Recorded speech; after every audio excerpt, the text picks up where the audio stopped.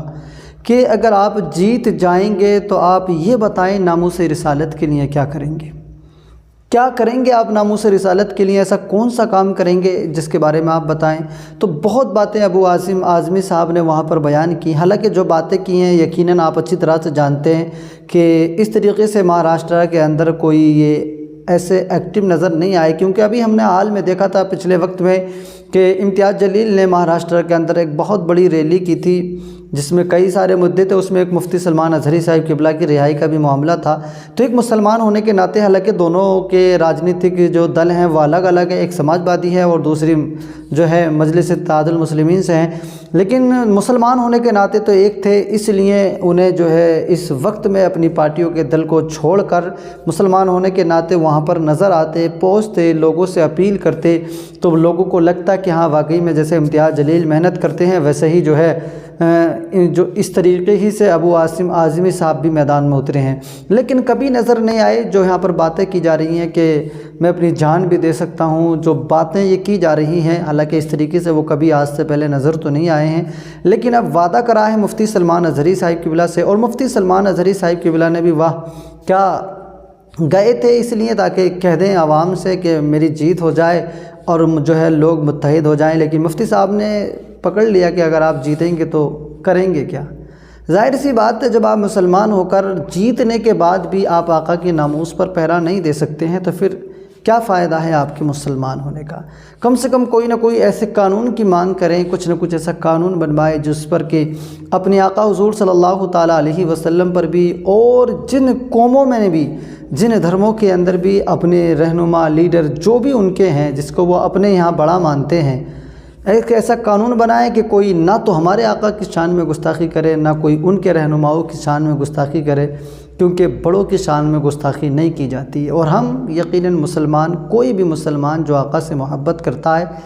وہ اپنے آقا کی شان میں گستاخی کو بالکل بھی برداشت نہیں کر سکتا ہے۔ رب کریم ہم سب کو عمل کی توفیق دے۔